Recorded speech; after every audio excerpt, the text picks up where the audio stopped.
Fantastic. That's great. Hi. We're live. You know, all of a sudden this day I've just been busier than heck. That's good. Yeah, that's good. Well, it was a problem. I have 2 offers and 5 showings and what's the due date? I can only tell you about the last 15 minutes. After that, it's just into the meld. Well, at least you still got your short-term memory. I do? Yes, the long-term memory. It's more than 15 minutes, it's long-term. What long-term? Right. So we're going to talk about whatever about buyers that you'd like to talk about. So Kathy's never. I don't know even what to ask. You've been on the bought a house side before. Yes. 4 times. And the last time was 7 years ago. it's changed a little since then, but it's still buying a house, isn't it? It is. So if I were asking you from the standpoint of somebody who was buying a house, what were the things that your agent did that you just thought were great and wonderful?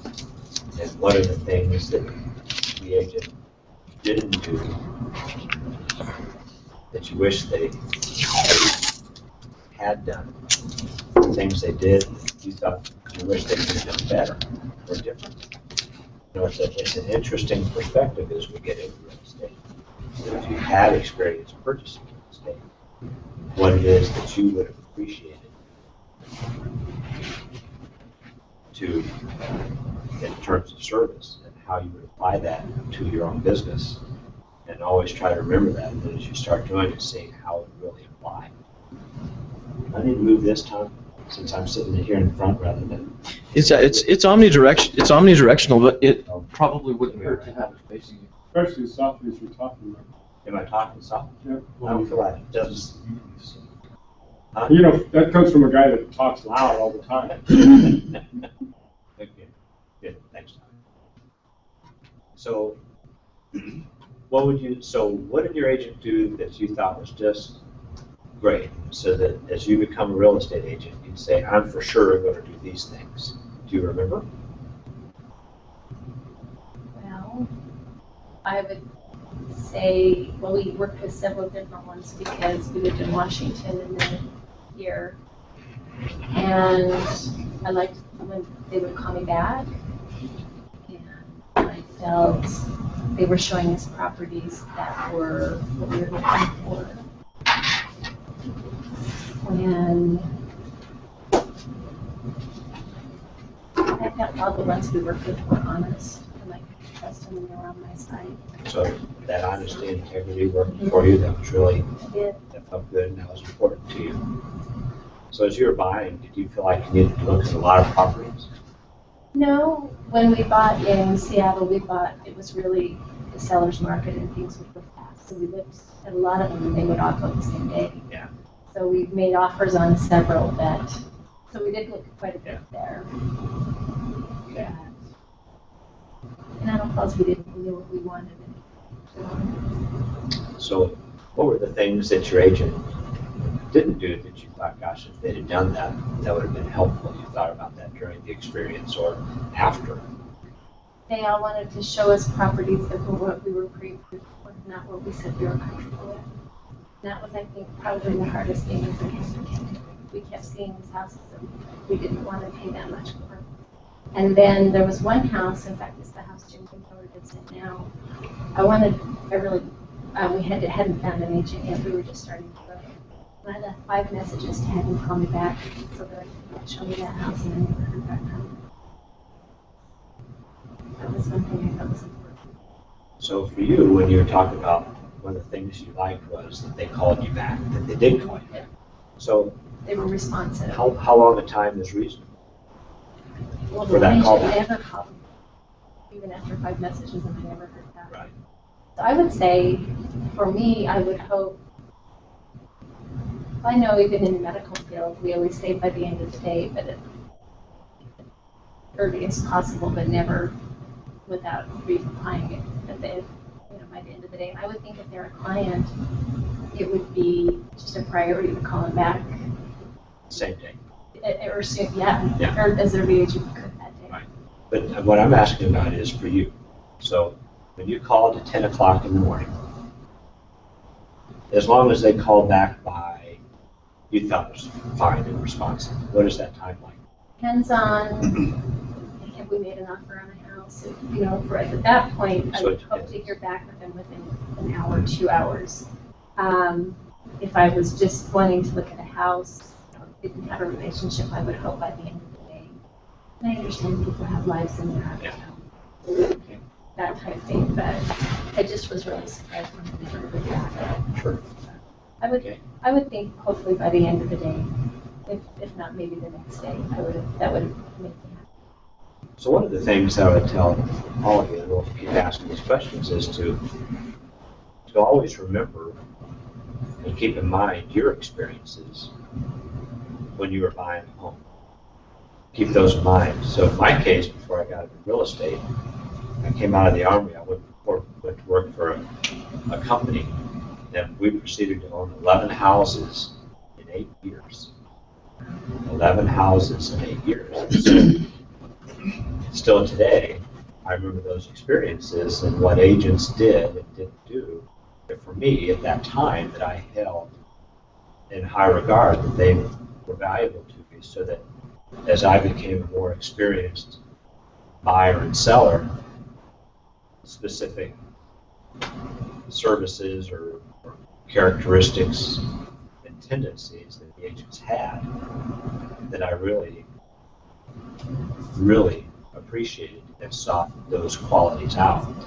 So you have to use that from your own reference point too, and always try to remember back to when you bought real estate before you became a real estate agent, what it was that your agent did that you really found to be appealing and valuable, and even things that you found appealing and valuable that could even be better. So one of the big changes in the past 7 years that I find is that most people want their call answered about 10 minutes before they made the call. I mean, there is an impatience that comes from when I sit here on the computer and I make an inquiry and I punch a button, I can punch the hyperlink. If it's more than 2 or 3 seconds, I think the computer's slow. And how that affects our business and our attitudes about other arenas that we take care of. So that's one of the things that my business is based on. Now, I've got a team, and so I've got some luxuries because of that, right? As an individual agent, you don't have some of the same things, but you have to figure out, how am I going to still do this? So for us, for example, in an internet, the goal is that we've called them back within 2 to 5 minutes. When an inquiry comes in, it's either an email response or a phone call response within 2 to 5 minutes from somebody on our team. Because we understand that people want information 10 minutes before they ask the question. And the patience level is, Kathy, I've got to say it 3 times. And that, by the way, is a practice when you meet people. Say their name 3 times as quickly as you can when you meet them. You'll remember their name through your appointment. If you meet them at the car, before the front door, and you go all the way through a home or whatever you're doing, by the end of the appointment, you've forgotten their name. Seriously. And you think it's impossible, but it happens all the time. But if you'll use their name 3 times, oh, hi, Kathy. Oh, hi, Steve. And as you go through the door and you turn around and say, Kathy, Steve, well, this is, you guys take off, and I'm just going to kind of follow you around and point out things about the house. Then as soon as you can, you find an excuse to call them by name again. And pretty soon it becomes routine and you've got their names. And plus it creates a bond to address people by their name. It really does. So I'll always remember. So, Dana, what would you say when you actually had fairly broad experience in real estate beforehand, right? well, I bought 2 houses last year. And, Before you were licensed? yeah. Yeah. Well, I was a little different because Well, you're different anyway. well, that's very true. But, I mean, I was really aggressive because I was wanting to flip houses, so I didn't give my agent a whole lot of time to do anything. I bucked it. Okay. I'm shocked. Really? No, I know, What can I say? So if you had the same kind of client today, as a professional, how do you feel about that and how do you respond to that? I love it. So you like a client that's, say you've got 10 people you're working with and you've got one that's like that. Well, define like that, because I haven't defined how I bug him. Oh, you said, my interpretation was that you were very insistent and very, rapid with the phone calls, expecting quick responses. I'm not saying there's anything No. wrong with that. I'm No. saying, how do you, as a professional, when you really recognize that about yourself, how do you deal with that as a professional if you run into somebody who is like you? We all love clients who have a priority to say, my goal is to buy 2 properties before the end of June, and today is June 11th. That's a pretty cool thing. Yeah. Well, one of the things, and I've had, and I almost hate to say this because I evidently didn't learn the lessons very well, but I've had a ton of sales training.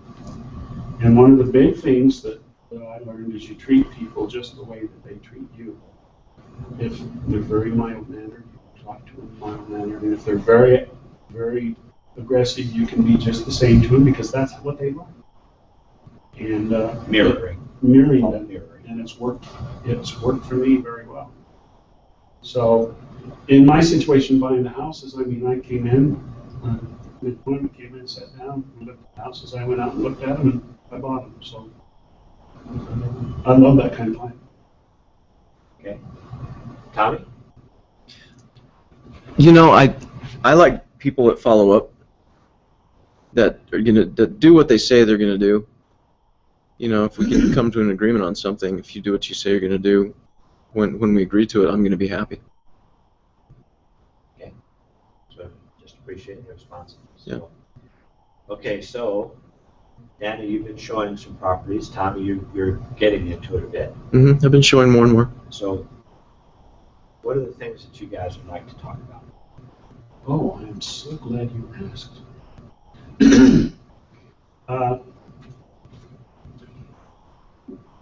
I was talking with Dale Thompson. Dale does very well. And he told me how that, 25% of all his business comes off of open houses. And so I don't understand the process of when we approach them with the agency, the buyer's agreement, and how to do that. Because when I first started, I had a couple buyers that came, and I mean, in the class it says, before you have any significant real estate conversation, you better be doing the agency. And I did that. I mean, the very first time I did that, I said, by law, I have to do this. And both of them said, we've never had an agent do that. And I thought, well, the agents are crappy then because they're not doing that. But what really I think is happening is there's timing for the agent. There's timing for the buyer's rep. And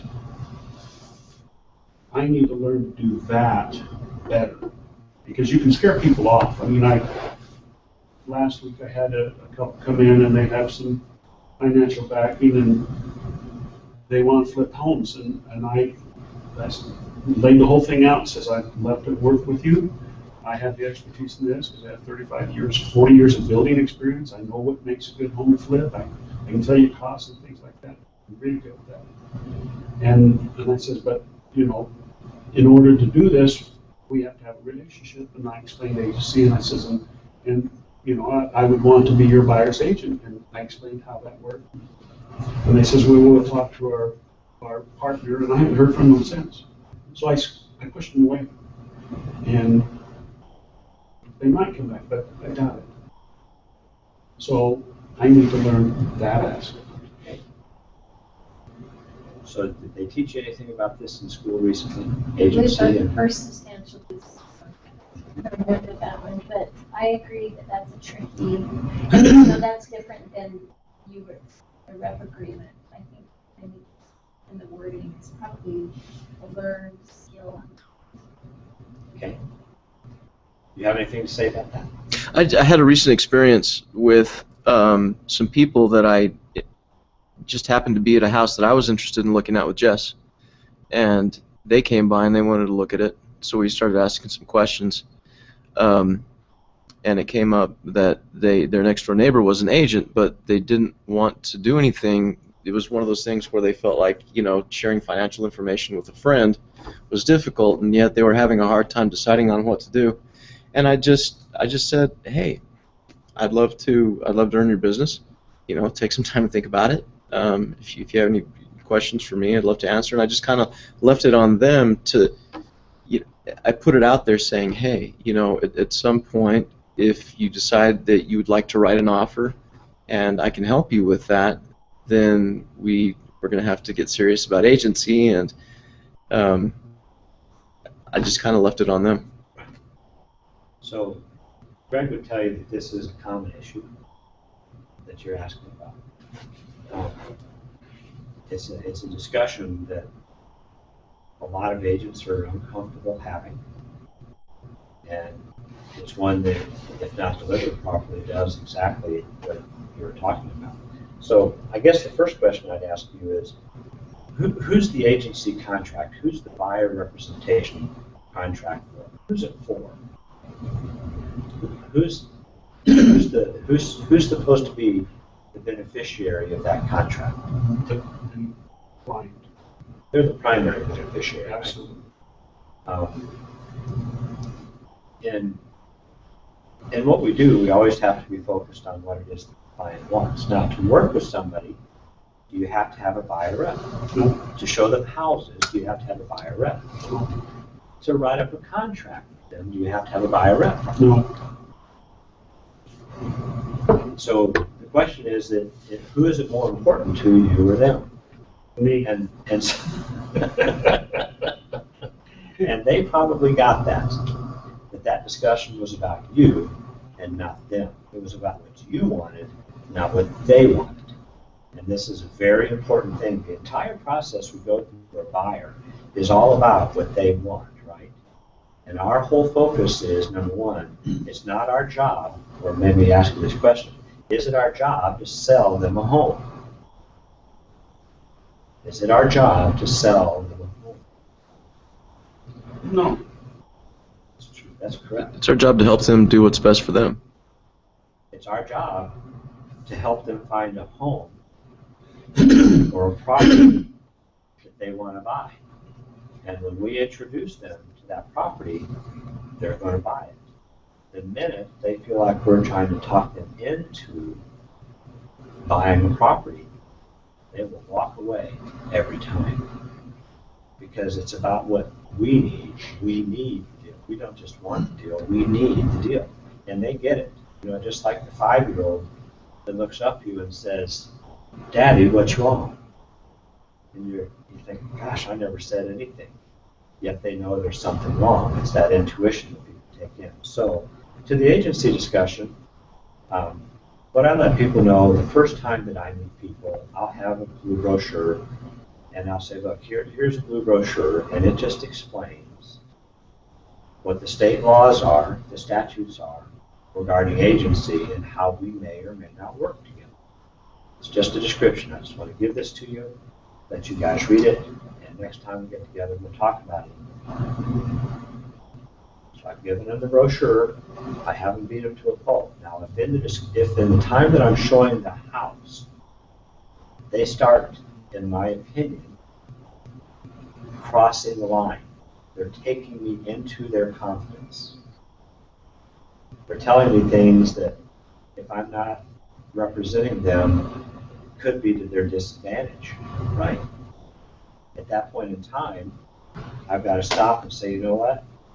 I gave you that brochure, we did talk about this just a little bit more. Okay? I want to be sure you understand the rules rules of engagement. And that's really what it is, isn't it? It's the rules of engagement, or not engagement, just understand. And so you take them through that agency discussion. And so when I go through it the second time, and now I'm saying, okay, did you read the brochure? 99 and 100 times they say, well, no, I didn't. So that's okay, most people don't. I just blow it off for them. I just say, well, that's okay, because at first they can feel defensive about it. So I just say, that's okay, most people don't. So let's go ahead and talk about it. And so I'll explain what the agency is. I'll take them through those steps. And then I'll say, so you need to understand it's your choice on how we work together.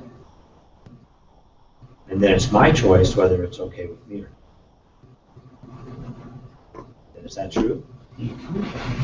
Kathy, if you want me to show you houses but you don't want to commit to me, that I will show you 5, 10, 15, 20 houses over a period of time, and I've got no assurance that we'll do business together.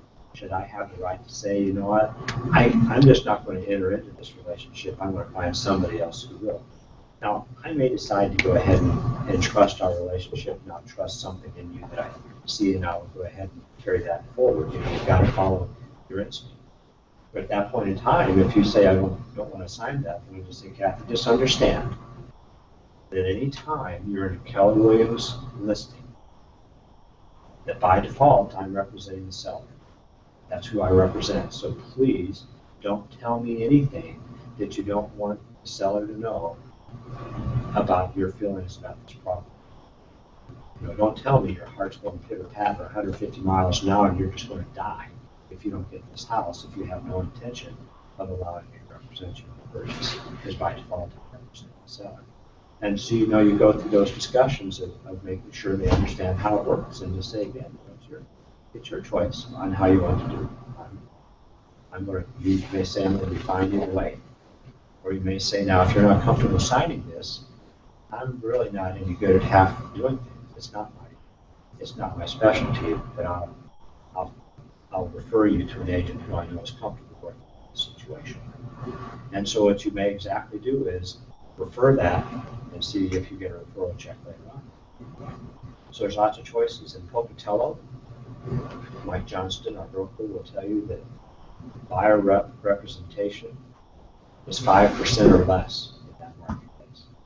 Nobody signs buyer reps. Because the brokerage is down there, they bring on too much liability by having that. Greg and I happen to not agree with that. We believe agents routinely cross the line into representation anyway. So you should have that buyer rep in place, because most of us are doing it consciously or unconsciously, or by the actions of the buyer. They clearly are taking their confidence. So, I don't know those values. Let me ask this question, because if I don't, I'll forget it. You don't have to answer that. No, I'll add I that. That wasn't even 15 No, minutes. You go out for a buyer, and you're talking about agency, and you're talking about limited dual agency. I mean, I understand how limited dual agency works with, and I think you just said it, seller. I represent the seller, I list it, but I can also sell it. But if I'm a buyer, so I can take my buyer to one of my listings or one of Keller Williams' listings. That's all right. I just answered it. Thank you. So you didn't understand this. He just babbled in 15 different directions. But I got my But answer. he got his answer talking his way through it. Yeah. So the key is when we sign a seller representation, by default, every agent, all 138 of us, or how many there are, by default, represent the seller. So when somebody calls on a sign, they don't talk to the listing agent, they're talking to somebody else in the office for the listing agent. It's an internet inquiry. There's no relationship at all that's been established. It's our first contact with them. As an agent, you represent the seller. Represent the seller. If it's a Keller Williams listing. On a Keller Williams listing. So if you get a call from somebody whom you've never met, and they're asking about a listing at Boyd Davis, Who are you representing? Keller Williams. They called on at Boyd Davis. So they called the Keller Williams office. They called me. Boyd Davis listing. Who do I represent? They're a customer. They're a customer, correct? And the Boyd Davis listing, the owner of that house, they are a. Come on, somebody guess. You got a 50-50 chance. Well, customer. they're a customer to us, yes. Correct. So to us, they're a customer. So we've got a buyer who's called us, they're a customer. We've got a seller over here, they're a customer. So we're what's called a non-agent.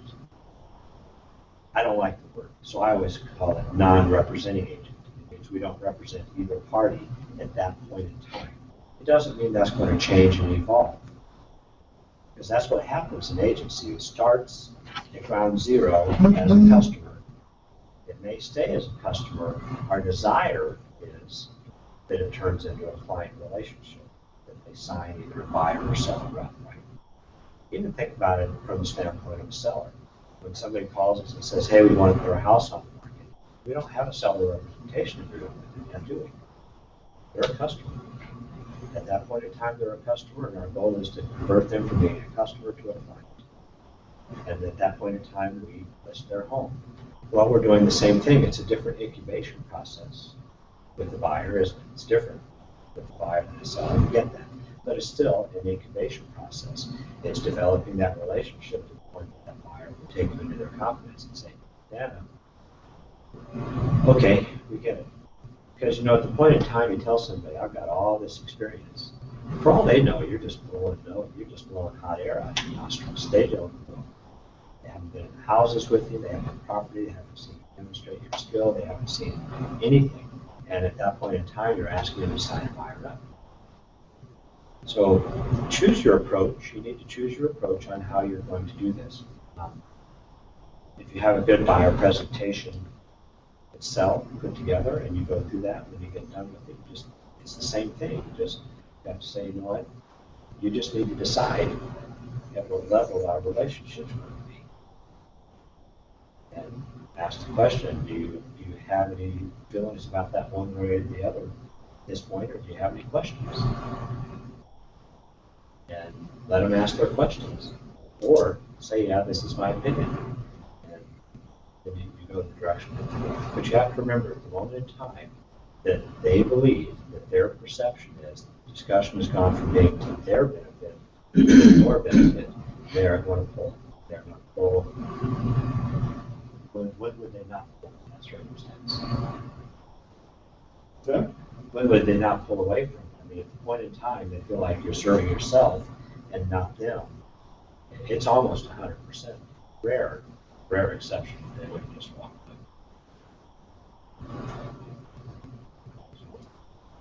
Am I answering the question for you guys? Is that your experience? When you sign a buyer?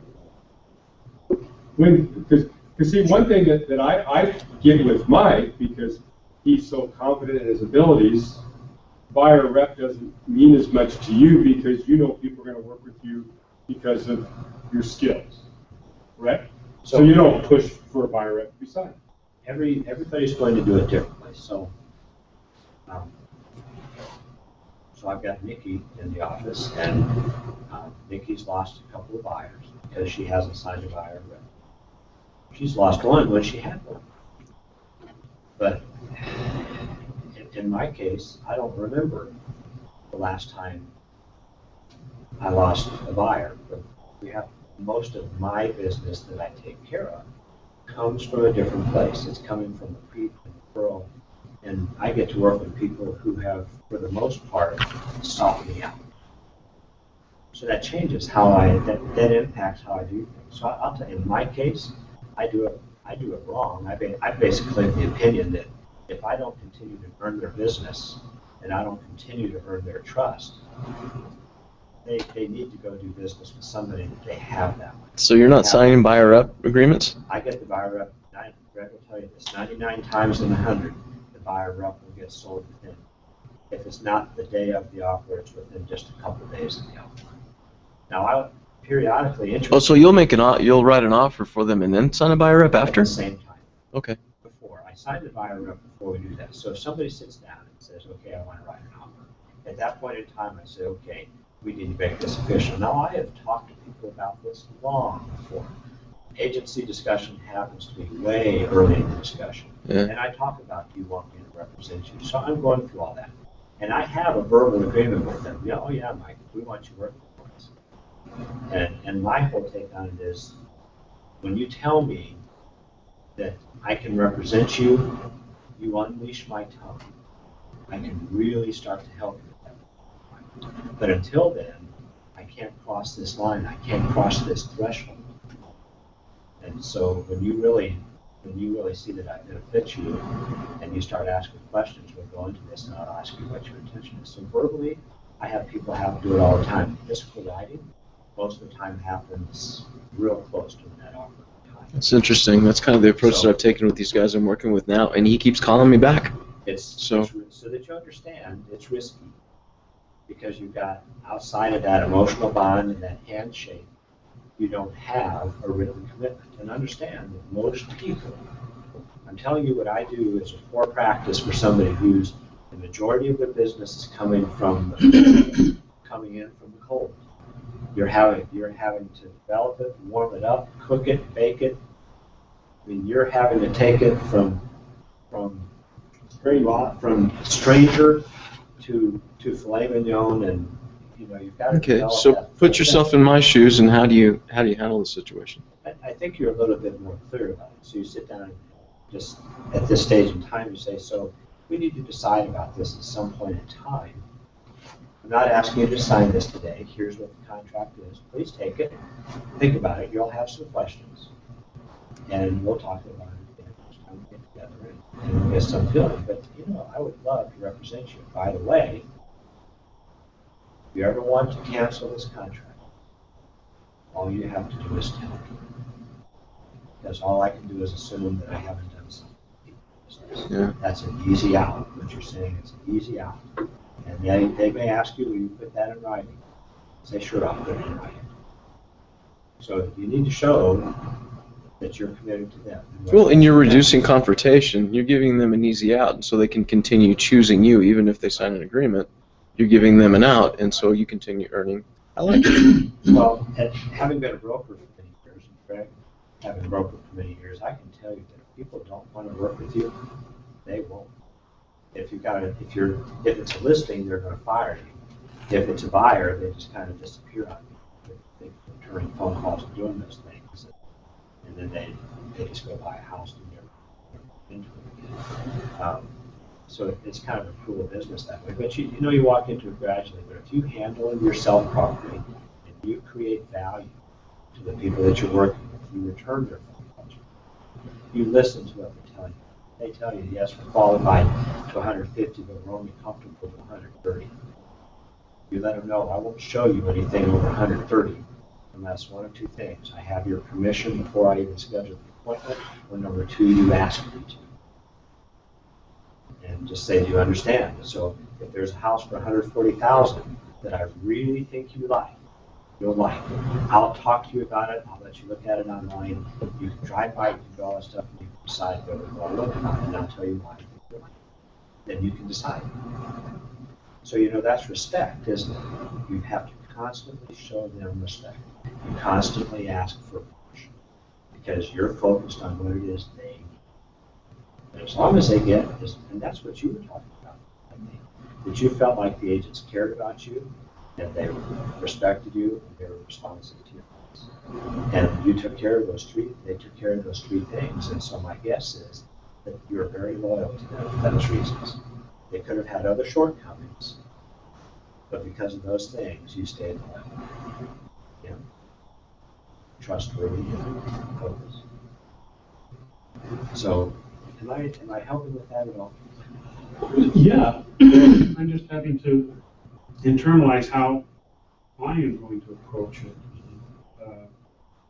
Yeah, and for me, somewhere where he does it and where you did it is where you need to be. Yeah. Okay, because, and this isn't my class, so I'm not going to start teaching here, but I can give you some ideas on how you can get where he's going and still make it open where you've got a good relationship. So there are ways to do this to where you can make it a win. And one of the things for me though, because I'm not as good as Mike as a real estate agent, I want to be sure that the person I'm going to commit my evening to, if I'm down here showing you houses at 7 o'clock at night instead of going home with my family, I want to be sure you're going to work with me. If you're going to buy a house, I'm the guy you're going to use, unless I don't do a good job. And if I'm not doing a good job, I would let you fire me. And that's the other thing that we need to make sure we communicate when we sign our agreement. Always be sure to ask questions.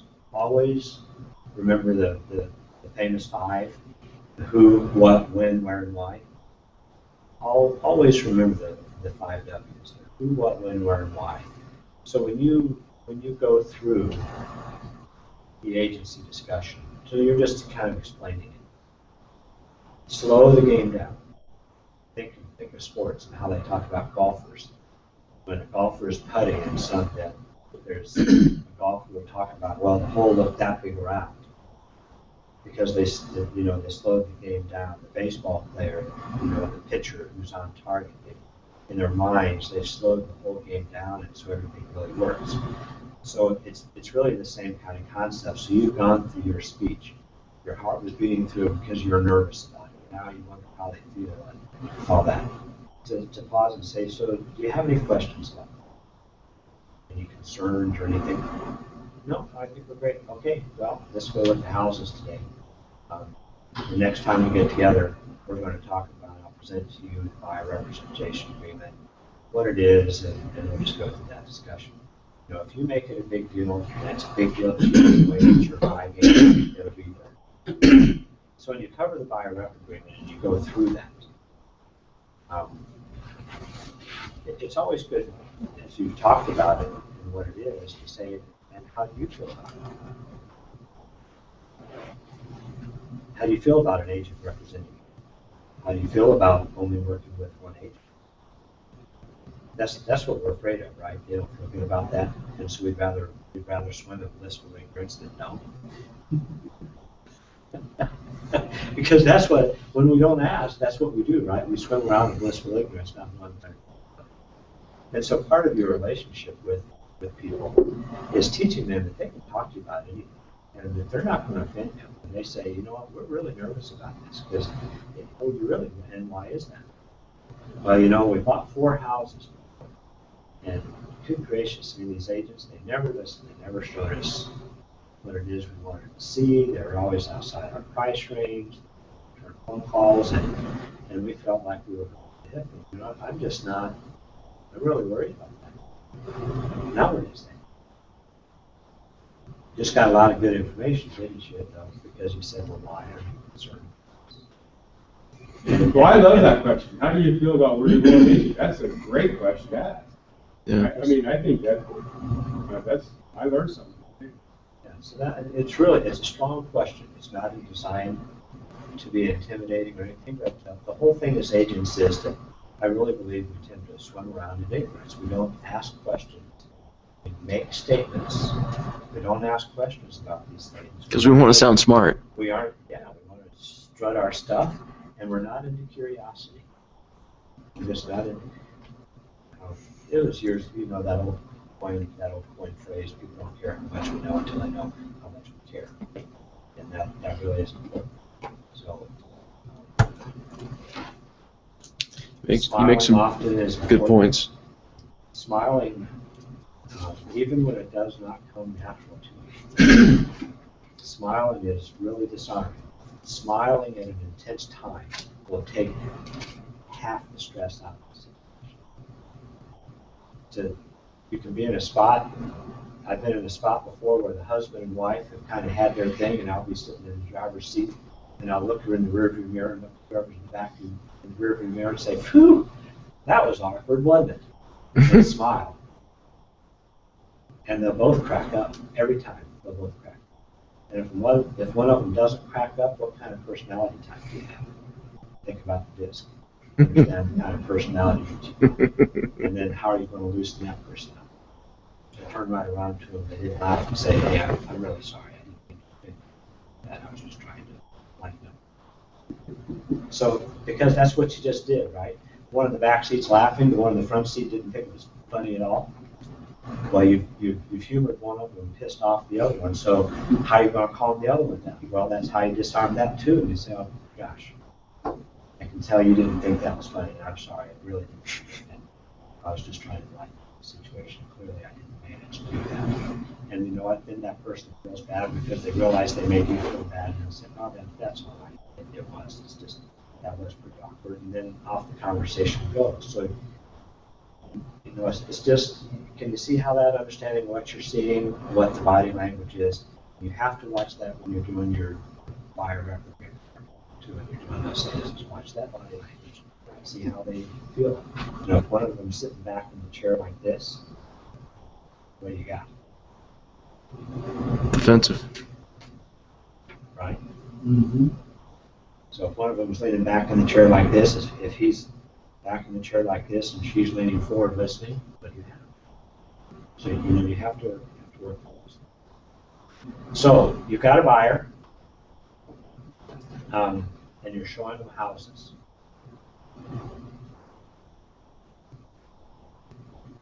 And nobody's saying anything. How do you show houses? Just a funny thing. How do you show houses?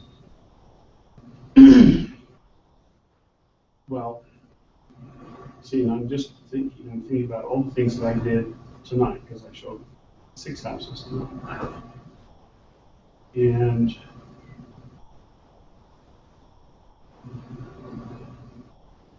I'm realizing I did a whole lot of things wrong. I'll see we're doing good tonight, then, aren't we? Yeah, well, because because this is a young couple and they really don't know, it's first time home buyers. And so basically, you know, I walk up to a house and I say, okay, let's check the roof.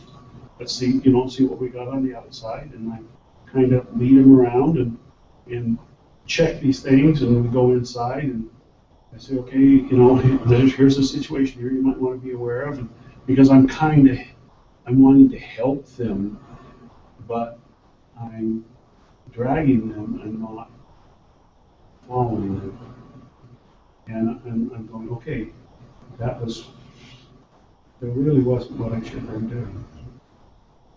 So the analogy I'd make for that, our role when we show houses is to gradually educate people about houses. If they're from other areas, if they're a young couple, they just don't know about houses. We have to do that, but really do think about this, not as just an apple, but as a watermelon. It's a big load. And if you start shoving that off at them in big slices, they will choke. So you really do have to nip it off just a little bite at a time. And what I tell folks, just so you know, is that, hey, the first time I'm with them, I let them know, look, this is how I show houses. First off, I don't show more than 4 houses at a time. I just want to make sure that you guys have an opportunity to look at the houses and remember the houses. If it turns out that we go to 4 houses that you like, which I hope is the case, you'll have a hard time remembering, because every house there are things that you like, and if we go to house 5, it'll get confusing. So we go to 4. Number 2, when we go to the houses, we'll stand outside for a moment, and the first few times I'll point out to you the things that I'm looking at. Just so you know what I'm looking at before we go in the house. I'll just tell you a couple times, and then gradually as we go through houses, we'll pull up, and I'll just mention to you guys, take a look at the roof, just maybe something worth noting. And it could be good or bad. It could be that this is a new roof, or it's a metal roof, or it's a shake roof, and there's different kinds of roofs. We're just teaching them to stand out front and kind of assess. The other thing that I tell them is that when I open up the door, it's like, ready, start, go. You guys take off, and I'm going to follow you. The next rule of engagement is you guys talk. You need to hear what you think. Because I have no idea what it is that you like, what you don't like, if you aren't talking. So as much as you will, talk. And as we go through a house, I'll gradually point things out. I'll ask you questions. And some of them may not be about the house. I may say, well, I will walk into a master bedroom, and I may say, I'm not sure what kind of bedroom furniture you have. If you have a king-size bed, this room can be pretty tight. Make your furniture tight. Now, I'm asking a question to get information. Because I need the room sizes and all that become important for me to understand. So it's just gradually, and we want them to see the house. We want to know if they're engaging the house or not engaging the house. And as people get more interested, then there's more details that you show them about a property and questions to ask them. And some of the statements and some of the questions. We're just trying to introduce them. So I think we've talked about this before, Dan, but I play a game of 1 to 7 with all of my buyers. Everybody I work with, we play a game of 7. So, Kathy, we go to look at houses, and I'll be in the car introducing this usually. I'll say, so as we go into houses, after we're done, you and your husband, on your sheet that we give you about the house, you're going to write down a number between 1 and 7, and you cannot choose 4. So think about a teeter-totter. If it's a 1, you wouldn't buy it if it's the last house on earth. If it's 7, if your husband doesn't buy it, you may consider sending him down the road because you love it. But each house you're going to do that. And then I'm going to look at you and I'm going to say, okay, so Kathy, so how did you feel about it? Steve, you can't say a word. While Kathy's talking, you can't say anything. And then after you're done, I may ask you a couple of questions, and I'll turn to you, Steve, and I'll ask you how you rated the house. Ask you why. And Kathy, you can't say anything. Now, after we have all that out, you guys are free to talk. I want you guys to hear what you're doing.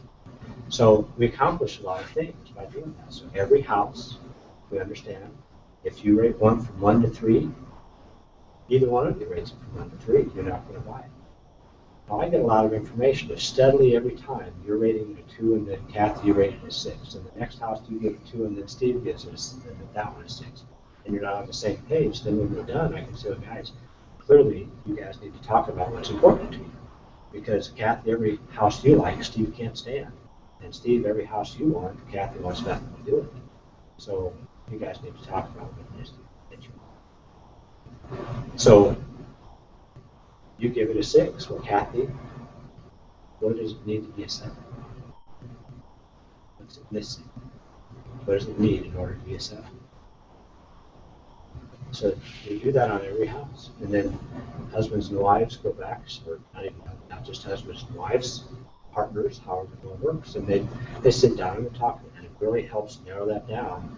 That narrows the process down, so instead of showing people 20 or 25 houses, you may show them 5 or 10, because you're really honing that list down in a hurry and helping. If your agent had done that with you, how would you have felt about it? I would really like that. Yeah, really, you see how it's really pretty cool. And then the first time you do it, they remember the rules and they'll listen. And it changes the way they talk about things. And it also, because you're talking about it, the mediator's there, right? And so, we get to kind of keep that thing in balance and be able to say, well, Steve, I get it. Kathy, I got to tell you, I understand what Steve's saying about that. That actually is really important to resell that. I know it probably isn't important to you, but it is something to think about for resale. So, I'm neutral in the process, but it is something that you need to think about. And it may roll the other way. Steve loves the huge garage and you don't like the tiny kitchen. Well, then we need to find a nice mix. So it's great. So you should use that relentlessly every time. Because it's really going to help tune you into what people don't like and what they do like. You'll hear it right away because these are the rules. You got to say what you do and you don't like about the property. Well, it was a 3. Oh, really? Wow. So why is it only a 3? What are the things that caused it to be a 3? See, so you tell me a couple things. So it's got a tiny, it's got a 1-car garage. So tell me, are you saying that you would not buy a house with a 1-car garage? No, I don't think I would. Okay, well then we need to know, unless the house is extra special, 1-car garages are off, right? See what I'm doing? It's a great engagement. Be into curiosity by reminding people. Always stay. If you guys don't take anything else away from tonight, be into curiosity. Drill. Ask that question. Who, what, when, where, and why. Ask why. What is it? Just really get to that. Oh, really? That's interesting. Why do you feel that way? Well, the kitchen is too small. Well, I get that. So what else? How large a kitchen is it that you need? Or are there certain things in the kitchen that you want? That's how you understand, right? Stay in the curiosity, get the answers that you need before you do it. I like that too, because then when you're talking to people and as their preferences may adjust, if they see something they like and they, well, you know, one-car garage is okay. Well, why is that? What changed your mind? What makes this property special about that? And then you're at least addressing that, well, according to what you told me before, this would be off the table. What makes it different? Because eventually, if it was a big enough issue for you to reject it before, you know, if we get down to where we're getting ready to close and you're having, you know, a bad gut feeling about it or whatever, let's talk about this now. And then I think more than anything, it shows them that you're paying attention. Sure. And by paying attention to the details, then we have opportunities to establish trust. It's very true. So I'm going to go back to something that's really basic. And this has to do with the contracts. Reading what it is that you're having people sign and that you're also signing. And making sure that you cover the highlights of what's in there for people. Be sure that they get it. But you know, you can't explain it if you haven't read it or you don't understand it. And it's the pits when somebody calls you and says, so what does this mean? Where did you read that? In the buyer rep agreement? Really? Where's that at? that's a bad deal. So, true or false? In the buyer rep agreement, it says that, Tommy, if you're a buyer and you're buying a house and you ask me to recommend a service, an inspector, we'll just use the inspector. So I recommend an inspector. You retain that inspector to inspect the house. So true or false, the buyer rep agreement says that if a buyer retains a service that you've recommended, that they will pay the contractor. Say that? Who will pay that? But the buyer will pay. It doesn't say in the buyer rep agreement that they retain the services of the contractor you recommended. They will pay them. I want to say true. But I don't know. Tommy's saying, okay, I think it's true. So I'm going to leave you guys with a question without an answer. Tomorrow you come and tell me whether it is or isn't there. Okay? I'm not going to go home and read that here. You know, it's an amazing thing what our contracts say and don't say it. So, The key is, because in there it says that the buyer will pay for inspections. The key is if it's you recommend it. I think that's the key to the question. well, But we'll find out. yeah, I want you to read that. This will be good for you. I know that you're waiting for everything to come back to me still. So this will get you to read one of those things. And I can print you one out here before you go home so you can take a look at it. Yeah? I actually have one at home. What do you? I do for my class, unless would they be different? No, that'd be right. Should be the same. From the state? So if you get things for you to read about, then ask me. Let me know what you find.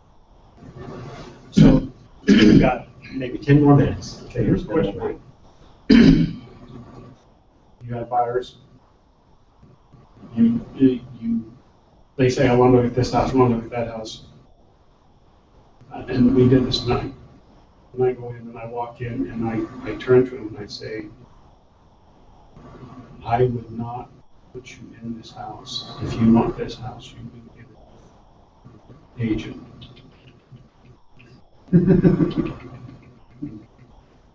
Your house.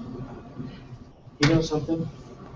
So I've been doing this for 25 years. How many houses you got? How many real estate transactions? Yes, I've had.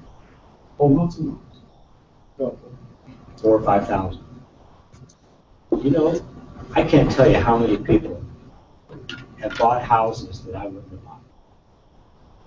I can't tell you how many houses I've sold, listed, that I would never buy. So, that's why I asked this question. So what type of responsibility do you as an agent have to your client if you walk into a house and there is something there that you see that, in your opinion, is going to come back and bite you in the butt? Point it out to me. So, I have a young couple. This is a true story, very recent. Their name are Cam and Jamie.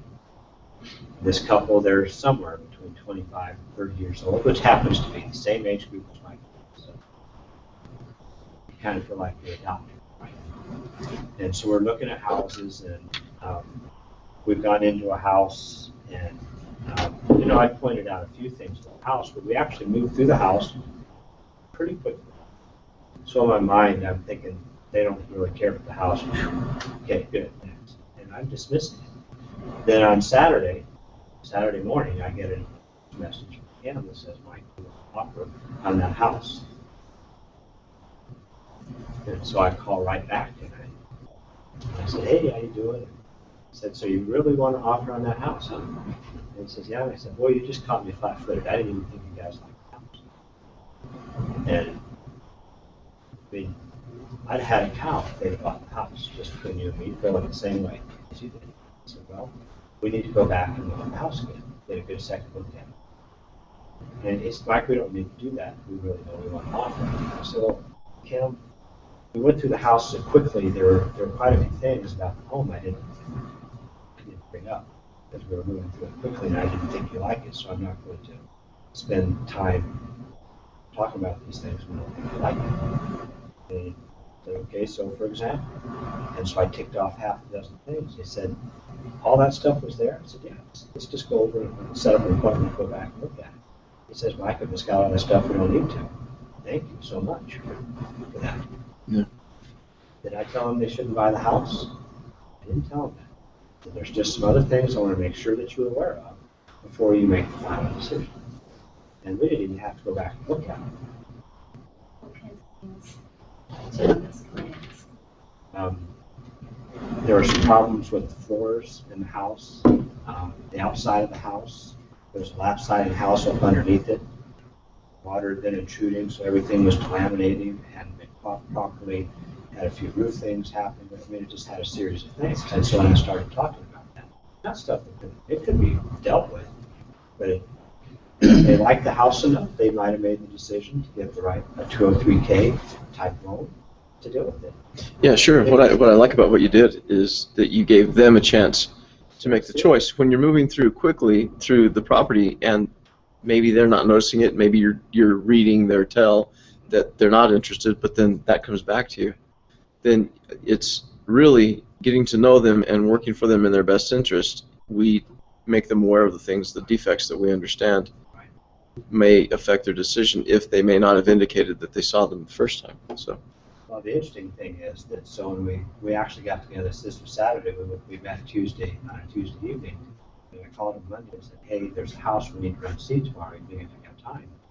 And so we ran over and saw the house, and when we got there, Cam he's Mike, I just can't believe the salesperson talked us out of buying a house.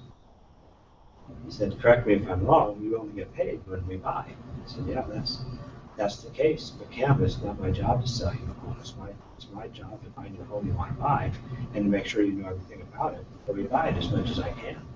So that's all I was doing. Thanks.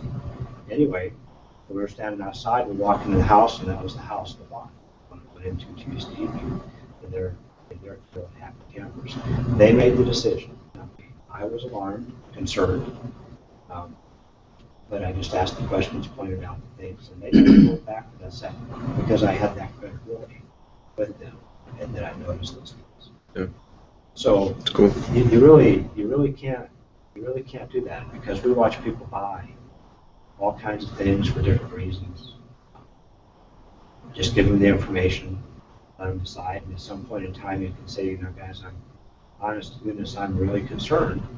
These are the reasons why. It's your house, it's your money, it's your decision. If that's what you want to do, then gosh, I'm concerned. Yeah. Well, So when you walk into a house with them and you start seeing things that are concerns, do you point it out at that point? Well, concerned to who is always the question. So, most of the houses that you see, if it was built in 1970, it's managed to stand there for 45 years without falling down. So, I'm offering this within perspective. It's important to note things that are significant, and you gradually educate people about the houses. You know, we can, any house that's of any age, we can spend a fair amount of time tearing it apart, right? For a variety of reasons. So, again, it's still just a matter of pointing things out. Okay, well, you know, I notice here we've got some windows with broken seals, but that's repairable. Trying to keep it in perspective, explaining electrical systems, and some outlets are mounted, some aren't. They have GFCI, some don't. Just gradually doing all those things. But you do have to be careful, and there's different skill sets. It could be a young couple with their dad that you didn't even know who the dad was. Their dad was Luther Jensen, who's a builder who can fix just about anything. So they're looking for something like that because they feel like they're going to get it at a discounted value. So just point it out and ask questions, make sure they know that. You know, we can. I convey one final experience that we had. So Lee Gagne's a partner of mine. Lee hadn't shown houses for a long time, but a really good friend just wants to look at houses. So Lee has Garth go out with him. And so Garth's going through and showing the houses and working with them. And, I was curious about the process for Lee. So Lee, how was it going out and looking at houses?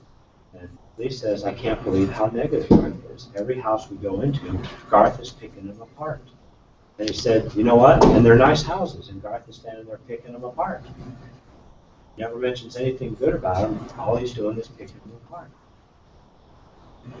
Interesting perspective. And so I talked to Garth about it. I said, hey, Garth, you need to run up and talk to Lee. This was his impression of the experience. Garth had no idea he was doing that. He did not realize that's what he was doing. That what he did, from the minute he pulled up to the curb, he was looking for what was wrong with the house. He was so focused on that, he wasn't seeing what was right about the house.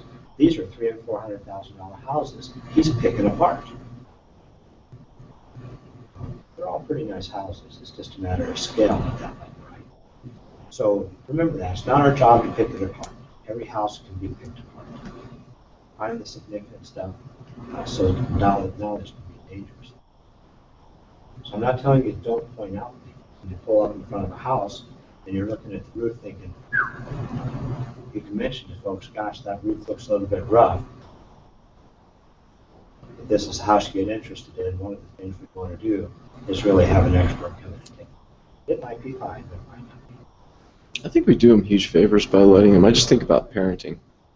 And your kids are so much happier when you let them make their own choices. Sometimes you have to have a teaching moment. You can do that, but everybody has different tastes. I have different tastes than you do, vice versa, and we all have different tastes. And I like one of my friends, you know, we'll get to talking about some things, and I might get negative about it, or, you know, it could go either way.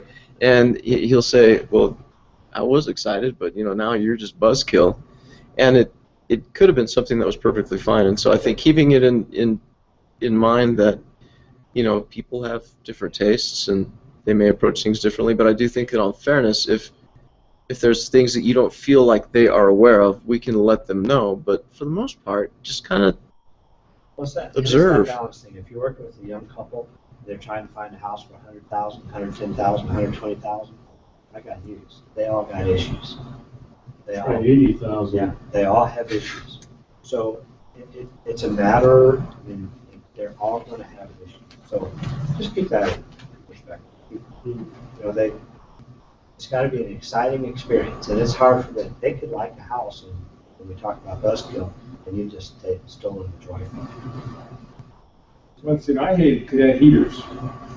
Yeah. Because every time I go into a house with cadet heaters, I'd always point out, oh, these are horrible cadet heaters, you know, why anybody, and yet, a guy that said I'd never buy a house with cadet heaters and without natural gas, I live in a house with cadet heaters and electric heat. So, but that's one of the mistakes I made, is I'd walk into some of these nice houses and go, oh, they put cadet heaters in here.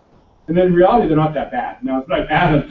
So, you know, that's, again, was my own personal bias that I didn't like that type of thing. So I think I talked buyers out of houses that they probably would have bought just because I didn't like that either. So sometimes it's just explaining the facts. Ceiling radiant heat is a classic. You explain what it is, you tell them how it works, you tell them, you know what, this seems to be a polarizing feature for some houses. Some people just, they don't want anything to do with it. Other people think it's great. So the people who think it's great, this is why they feel that way. The people who wouldn't have anything to do with it, that's why they feel that way. It's up to you to decide how you feel about it. So it's their choice. You have to serve them, not yourself. And that's hard to do. Hard to do sometimes. So I just have to back the head. Yeah. And be sure to smile. I just did. Yeah. It's cool. That's the most sketching thing in the whole world. Yeah, it is. It's a common situation. So I think, unless there's something else, we're about 8:15. Is there anything else you guys are dying to talk about? What's the meaning of life? What is the meaning? Thank you so much for Yeah, thank you. That's Appreciate great, it. thank you. spending some time with us. It was great. I learned 3 good things. That's worth it. That's good. That's a bunch. Day's over.